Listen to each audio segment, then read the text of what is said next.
In this video with medking, I'm going to show you how to flag cards on Anki. So we'll be using Anki Droid for this. So let's take for instance, okay, today I have roughly 100 cards to go. I think that's a 98. Let's say I didn't understand. Okay, I already flagged this card. There are skin lesions in one sort of patients.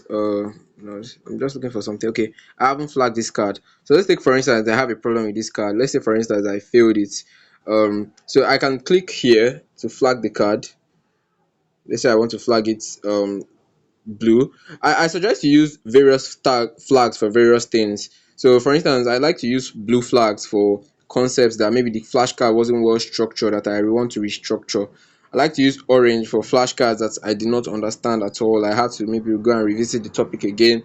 I like to use red for flashcards that I want to delete from red. Red is a very strong color. So I like to use it for flashcards that I want to delete from my deck. The flashcards that are not useful, I just feel like I should delete them.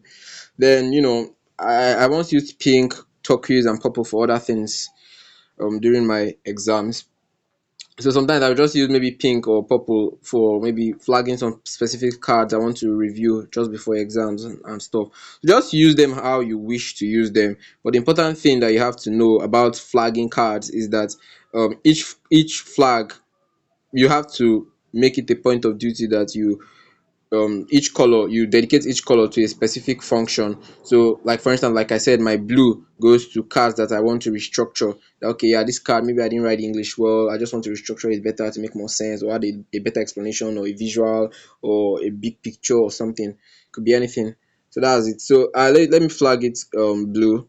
So what if I want to access the card after now? How do I access the card after now? That is the important thing. I flagged it, but how do I access it? It's relatively easier to access this on Anki Droid, but on Anki for system, but on Anki Droid it's relatively more difficult. But I'll take you through the process. So now let's remember something. Let's go back to this place. Let's remember something. I flagged this card, these ruptured aneurysms in subarachnoid hemorrhage are preceded by fine symptoms. I know there's orbital pain, there's visual blurring, etc, etc, etc.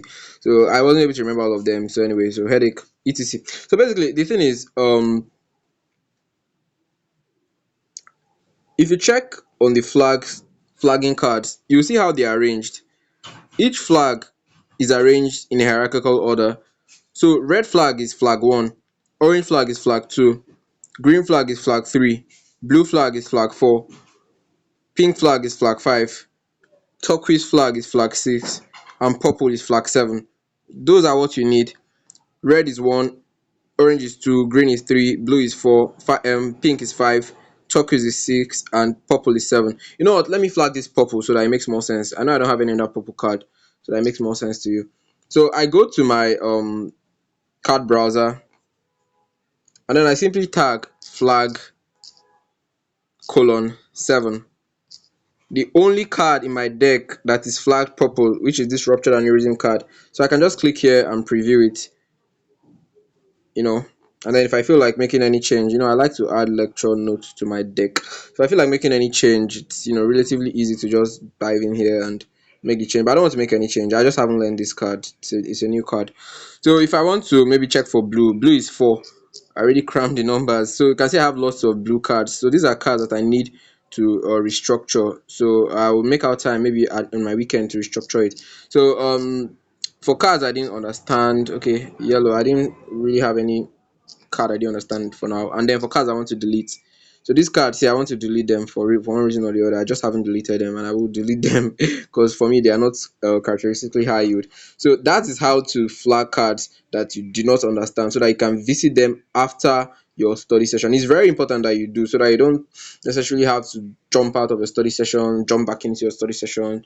And I hope this video helped you. And if you did, please give a follow, share this video, and help another. Thank you.